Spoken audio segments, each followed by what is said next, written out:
And we have our next presenter, which is Simon from 12 Ronnies. Thank you, Jake. So I understand I've got about half an hour to talk about business ideas. So I'd like to introduce myself. I'm calling in, by the way, from a rainy Saturday evening in London, just outside of London, where I think it seems to spend most of the time raining anyway. But I'm Simon Krystman. My organisation is 12 Ronnies. Now, I just want to say, first of all, before you're curious about the name, none of us are called Ronnie, and there aren't 12 of us. But there's a long story behind this. But what we are is we're entrepreneurs. We've all been involved in starting businesses. I've been starting businesses for about 35 years now. And in the last few years, we've all been involved in helping other people start businesses. So that's what 12 Ronnies do. We help people start businesses based on the idea. So we work at the idea stage, the really early stage. So what I'd like to talk to you about is business ideas and how they're different to just ideas in general, because ideas in general can have a lot of innovation. They can be inventions, but what makes them a business idea and what makes them geared towards businesses? Well, the key word here, and I think the most important thing about business ideas, is customers. If it's going to be a business idea, somebody somewhere has to pay. So you need a customer for your business idea. And that actually isn't human nature when we have an idea for a business. We don't think customers immediately. We create things. So I've got a really good idea. What am I going to call it? I mean, most people don't call it a silly name like 12 Ronnies, but what am I going to call it? Is there a web domain available? We're creating a brand. We're already creating without thinking about customers. We're already starting creation, not towards a business idea. We're just creating an idea here. And then we think, what's our product going to be? What's our service going to be? We're creating. Now, I just want to take a step back and say, with business ideas, most of them fail. I don't want to put a dampener on the evening, but we do know that entrepreneurs start lots of businesses and a lot fail, and we hopefully find one that succeeds. But a lot of the time, and including myself, we think we've got a really good idea and we go and create. We put some innovation in and we create. That's actually, while it's human nature, it turns out to be the wrong approach if it's going to be a business idea.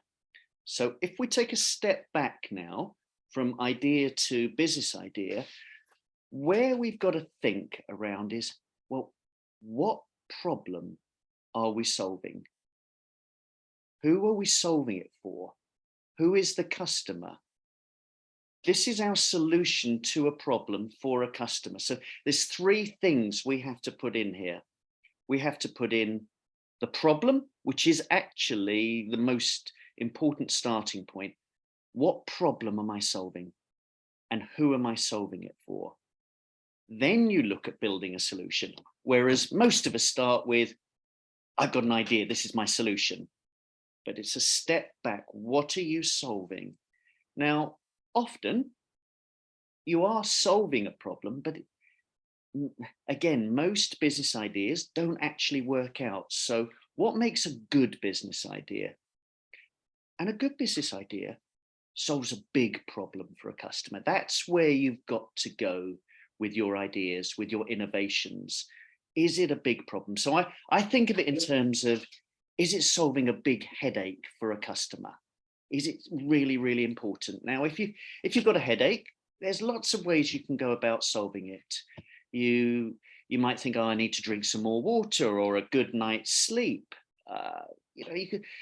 You might decide, well, I can get by just with that problem there, with that headache. Or actually, some other people have solved headaches with aspirin, paracetamol, things like that.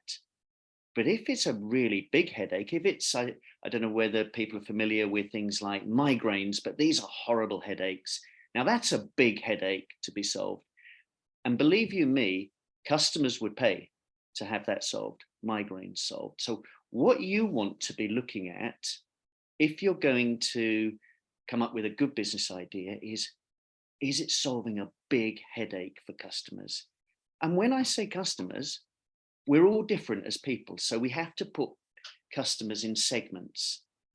And not all of us have the same problem that we need solving. So take me.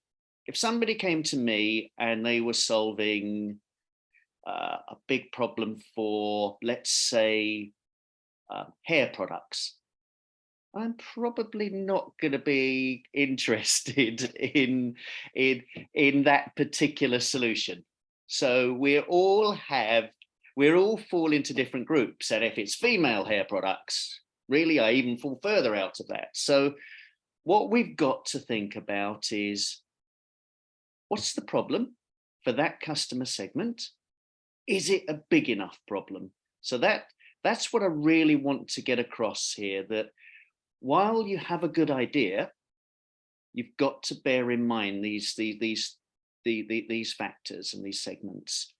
Now, I don't know whether I'm able to share a screen, but I wanted to give you some examples. And if I can, I'm going to see. Go ahead. Go ahead. Okay, thank you. Let me screen share.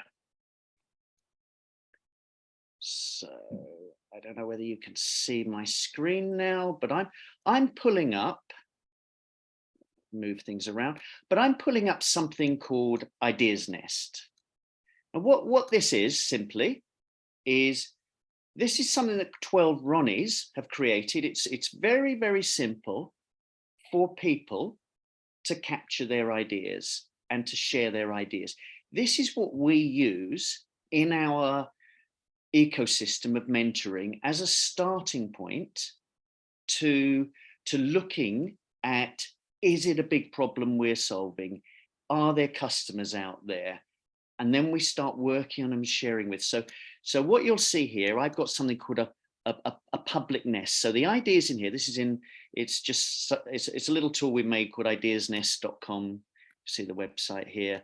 And there's lots of business ideas. Some of them are public, some of them are private.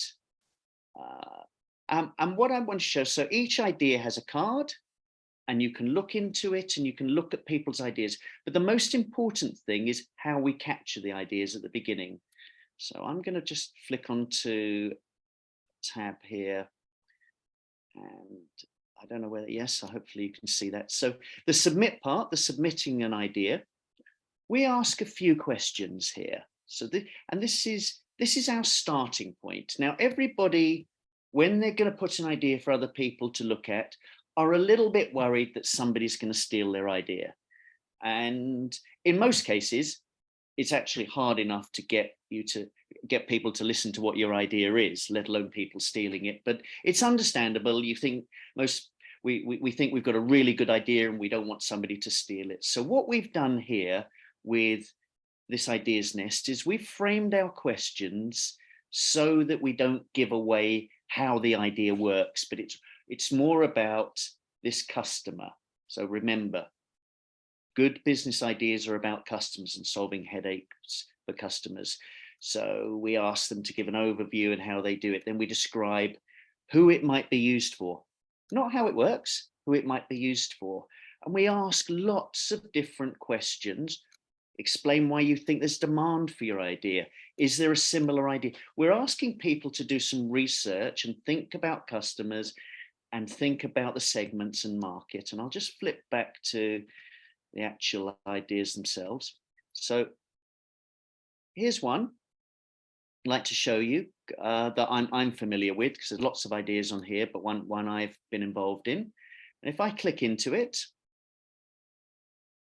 and hopefully, yes, so I'm clicking into this idea. Now you'll see that what's being shown on the idea is to do with the questions that were asked. So this is an online travel platforms. This person's got an idea about it, and it's about helping travelers plan trips and experiences, and there's lots of information, and we're asking, well, who might it be used for? We're thinking customers here. We're not talking about the actual platform itself. We're talking about the problem here. Yeah. Who might it be used? In this case, it's primarily Gen Z and millennial travelers. We're understanding what sector it belongs to. Is there something similar to be found? Why do you think there's a demand? Who might your ideal, again, customers. There's a bunch of questions about how do you think you're going to reach them?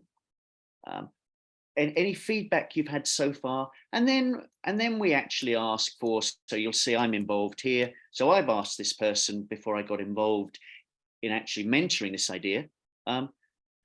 Do you have an idea of how much your customers are willing to pay? Customers. This is business ideas, remember we're talking about. So Benoit here gave me an answer to his question. Then I found something a bit similar shown. And what we're doing is we're getting a rapport going. We're talking about sharing ideas. And with this, then that's the first stage. If I come back here, the first stage to capturing your ideas to share with people, to share with mentors, but capturing business ideas now. So it's all about the customer, their problem, and your solution. And again, I'll reiterate, looking at see if it's a big headache.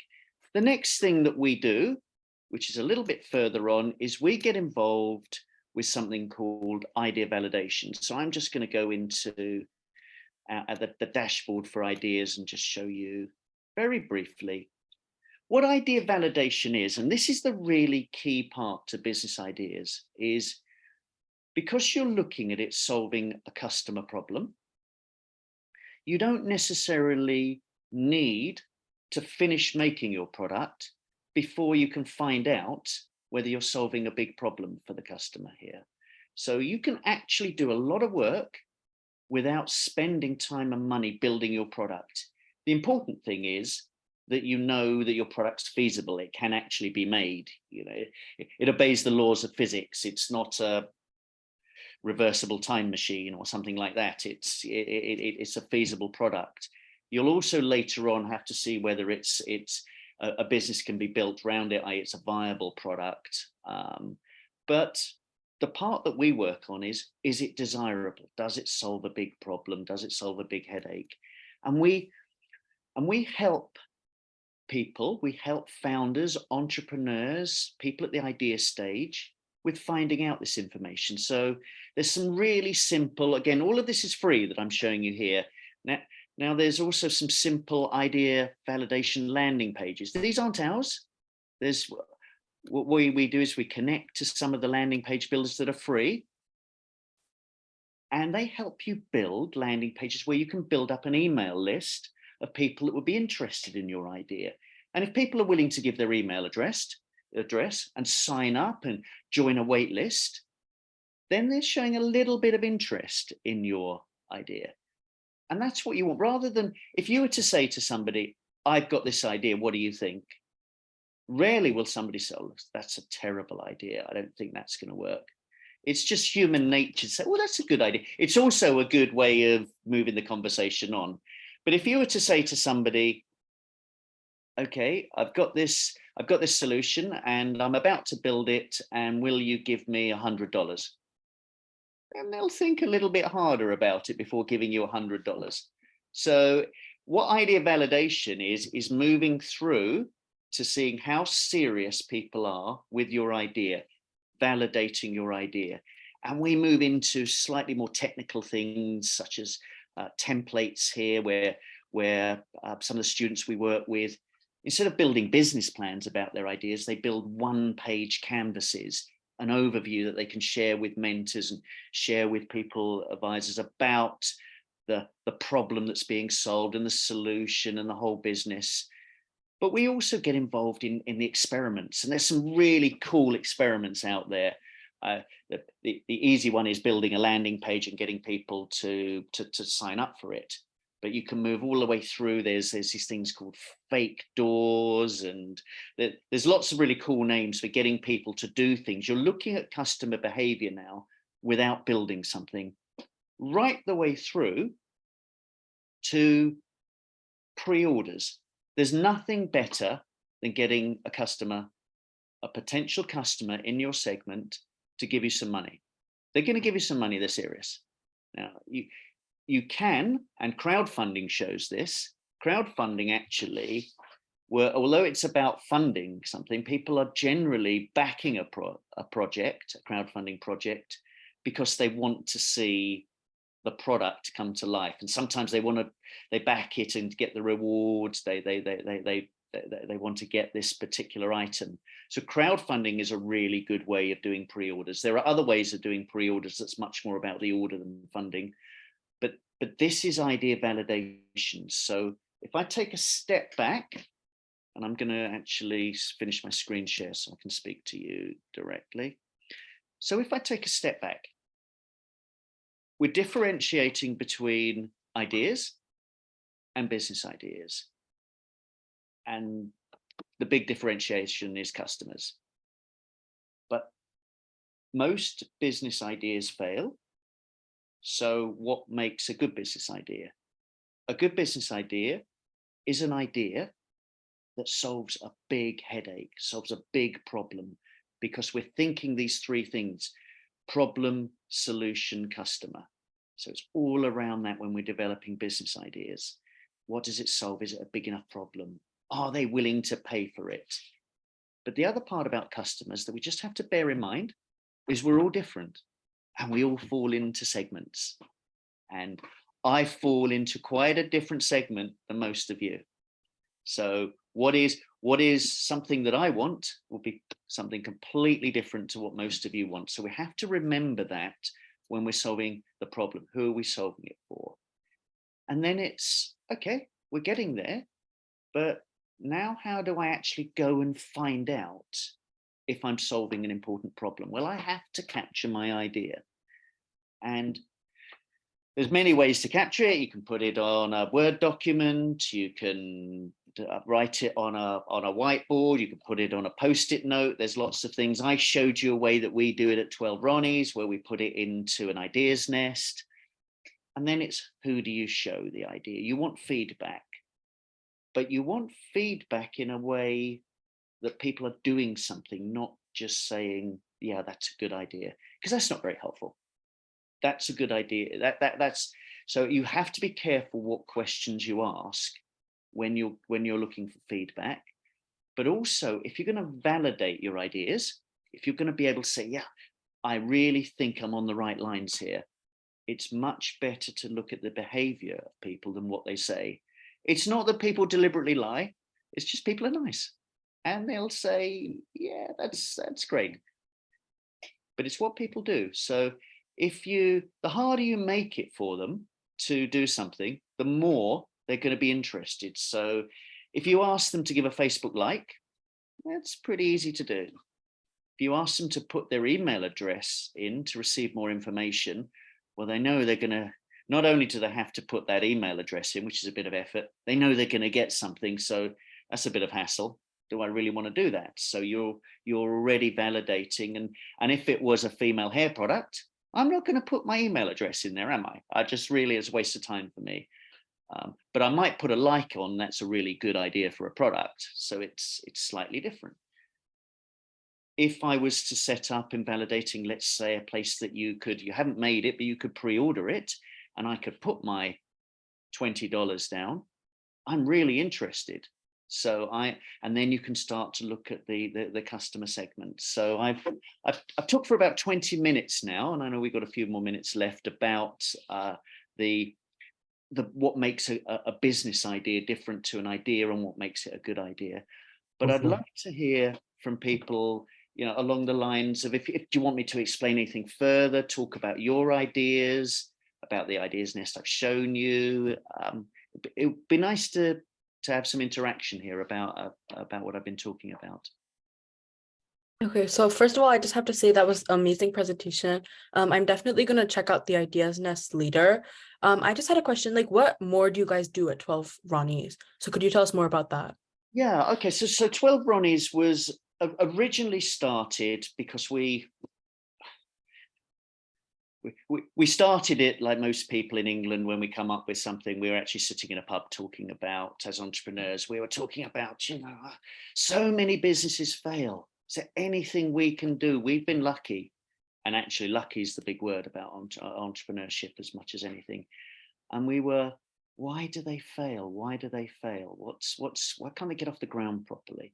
And it turns out that there are two big reasons, really big reasons that businesses fail. One is the idea. Nobody buys the idea.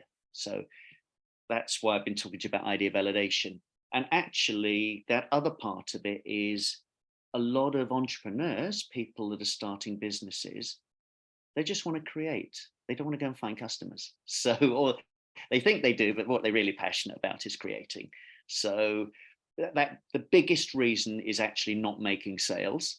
So it all comes down to validation of the idea and the people doing it. And the other big reason is around the people, the team. A lot of businesses fail because they run out of money. Well, if they're making sales and they run out of money, that's a skill problem within the people. And there's lots of factors around people. So we thought, well, actually, we can help here. So 12 Ronnies decided that we would set up something that could help in the pre-launch, the idea stage, to put people on the right path right at the beginning.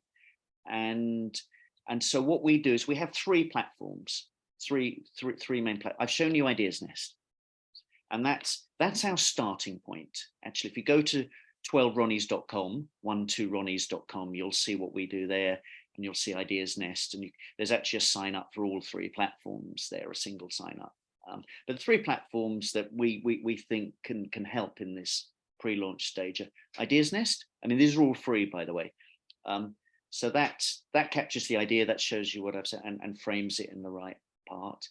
Then the next thing is, well, because of the people part of it, well, we need to bring some expertise in and help people validate their ideas. So we have a matchmaking platform called Mentor Match, but it does a little bit more than just matching mentors that are willing to give their time pro bono free. It also introduces co-founders into this. So they can find mentors, co-founders, expertise, service providers. Service providers are people that actually charge for doing work, but they're not asking for equity, but it's, helping you start businesses. We're at the starting phase. And then the third platform in there is something called Founders and Mentors, which is our community. Communities are a really good way to build businesses. So all our mentors are in there, our founders, and we put them into different communities. So let's say you're doing a book or music, or, I mean, they're businesses, a creative business such as that, films. We put them into creative communities. If you're doing something techie and you want to be with other techies, we have a tech hub.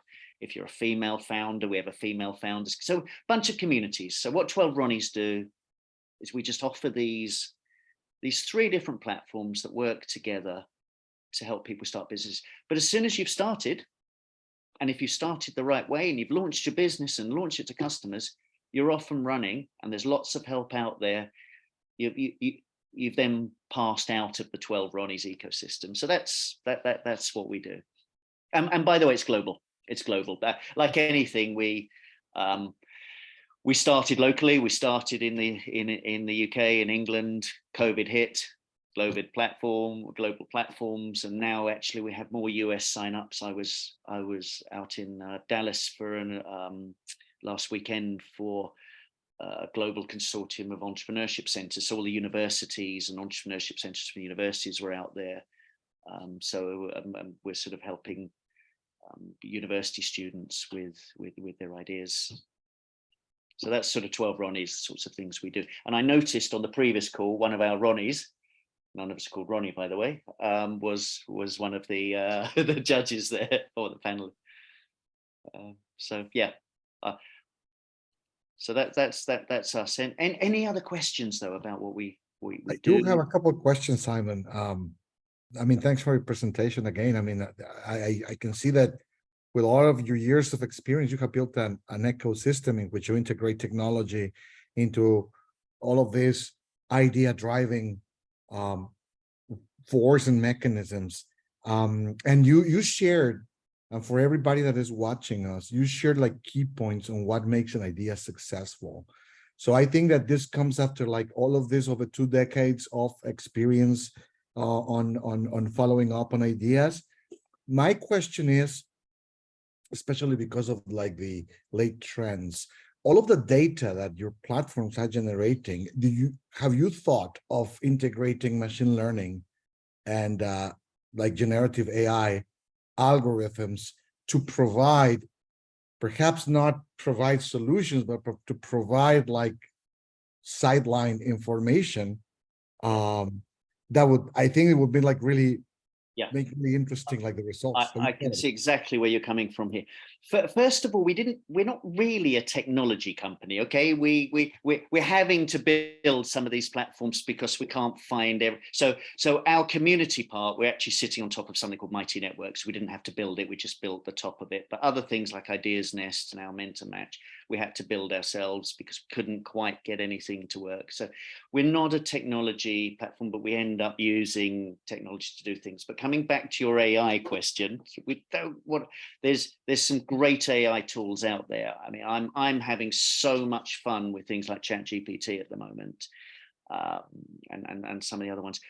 But where they work really well in the startup ecosystem, and I was talking to, I came over to London to one of the universities there, and it's sort of a Silicon Valley legend of sort of startups, a guy called Steve Blank, and we were talking about using AI in these canvases. I don't know whether you remember, I showed sort of this business model or lean canvas, some of these canvases.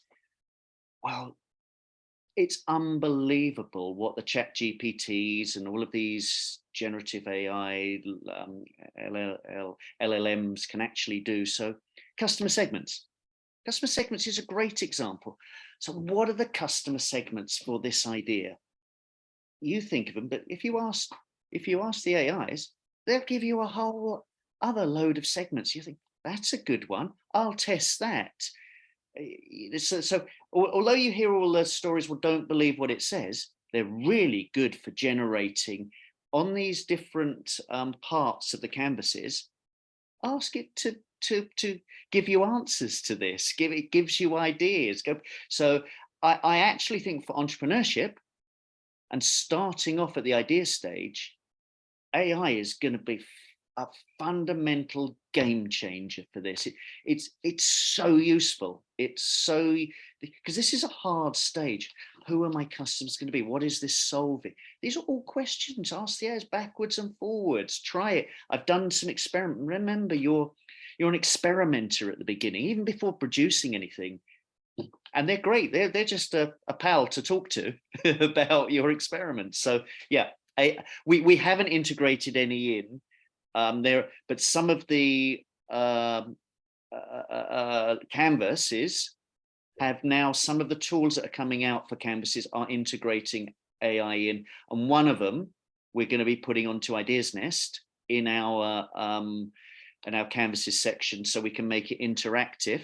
It's not our tool, we're joining somebody else's tool. Again, free, it must be free because but it uses AI to generate these things, these segments and these parts of the canvases. So yeah, AI is, without AI, you're going to be left behind in business ideas.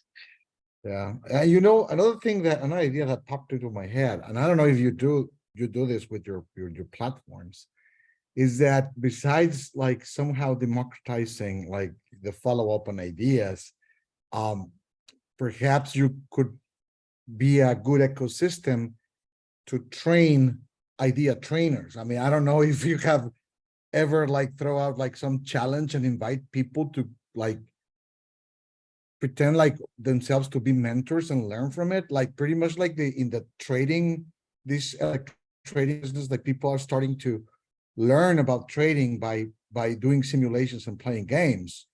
I think that like the community and the you know, like people that can interact with ideas, perhaps in a parallel branch, they're getting like great experience to learn to be mentors, or to learn to interact with other entrepreneurs and other like inventors, and you know, build up this global community that drives into making ideas turn into successful business. Well, we're at an early stage of that. We have a mentors club, and in order for so we have different types of, So to get to the Mentors Club, you need to be approved. In order to be approved, you have to sit a course. But in order to sit a course, you have to have been involved in startups before, and then we teach them the important parts. It's anybody that's been doing it a long time understand it's fairly simple. For others, it's learning a course, learning the tools, learning. So we're moving towards that, but we haven't reached exactly where you're talking about, where we would like to. So it's a work in progress, but that's where we would like to get to.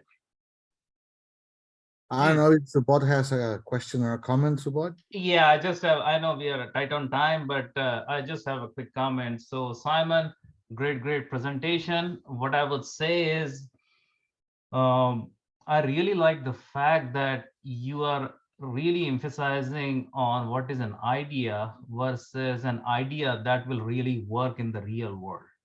Because based on my experience, what I have seen is there are two types of ideas, at least. And when I say two types of ideas, two types of good ideas. One that can win competitions, but might not work in the real world as a commercial product. And then there are another ideas who might get out, who make it to finals, but will get kicked out. Hey, I never made it, but they become a very successful product. Means that is those are very two different lanes. Means, my gosh, we could talk about this for hours. yeah. I love You've hit it. a pet subject of mine here. Yeah. Oh, unfortunately or fortunately, our next presenter is not here, so we can still have some minutes. So why don't you spill the tea? Oh, Jake's here. Oh, so Simon, I loved your presentation. I love all the things you do. And I just want to tell you, I think the most valuable thing that you talked about is when you're developing a new product or a new idea, they always say to you, go test the market, go out and talk to people and do a survey. I have lost enormous amounts of money because I did surveys, and you're absolutely right. People won't tell you the truth. They're going to be polite. They're going to be friendly. They'll say, yes, I'll buy it. And I love the part where you say, the more they have to buy in, the more seriously you can take their response. And that is incredibly valuable. Jake, I'm not a big fan, particularly for B2C to consumers, of surveys when somebody hasn't been fiddling and playing with a product. We survey them afterwards and they've had it, but where you're trying to explain something or you've got an idea and putting it there and then asking for a survey, it's a hassle asking. They're not committed to it. They're not. So surveys are. The worst thing is getting bad information, people saying that's a really good idea and you spend all your time and some money trying to create it.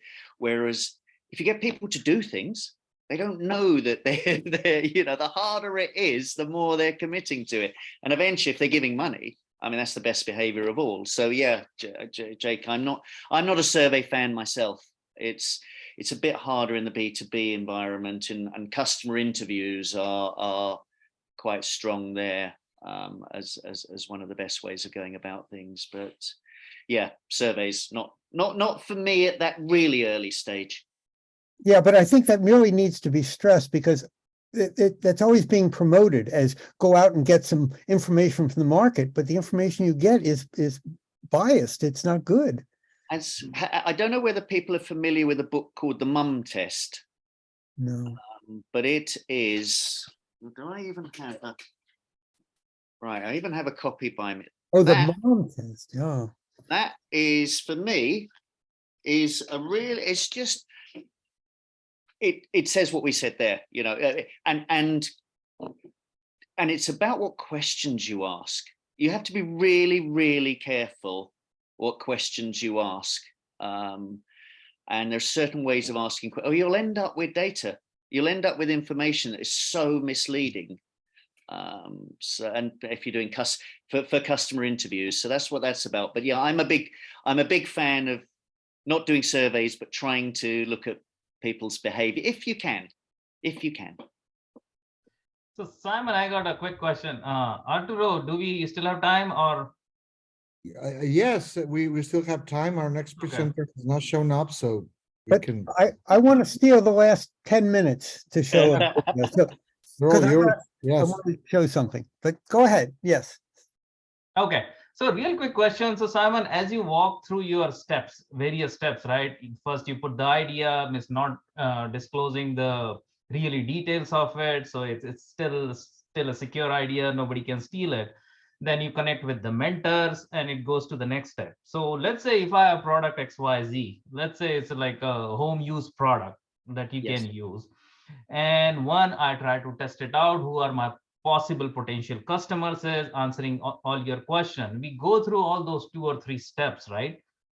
And let's say we reach to your third step. Now what? Means as a somebody who has built this product, who want to, let's say, launch this company, or forget the company, launch this product, right? Now what's next? Means do you guide on that? Hey, seems like we got a pretty reasonable response, because now funding is definitely an issue, but launching is another. That's a totally different ball game for an inventor who has probably never done it before. Okay. Hey, have you been researching what I'm doing? Because you've almost asked something I'm doing right now. I can't. That would be the best lead into what I'm doing right now I've ever heard anybody ever make. So to answer you briefly there, which is so product launches themselves are even bigger rates of failure. I mean, we're talking product launches now, big companies as well as startups, as well as, so you might have a business now, but the actual product launches, the failure rates are really, really high.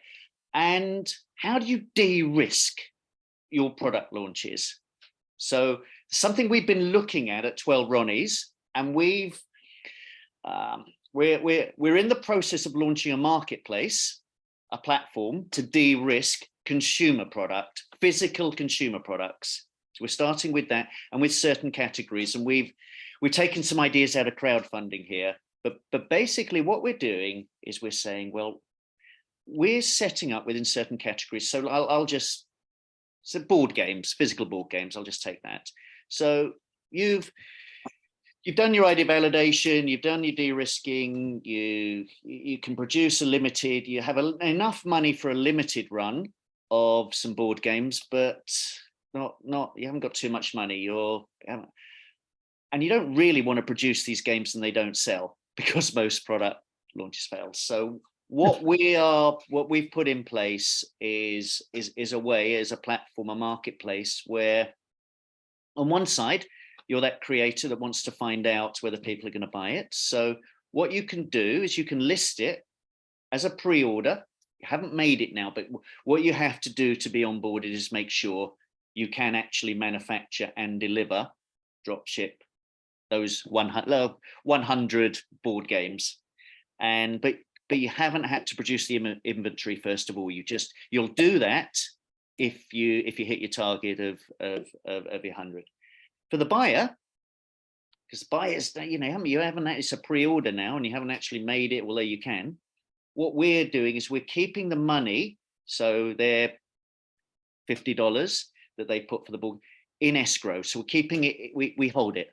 We only release it when the target's reached, they've manufactured, shipped, and you've got the board game in your hands.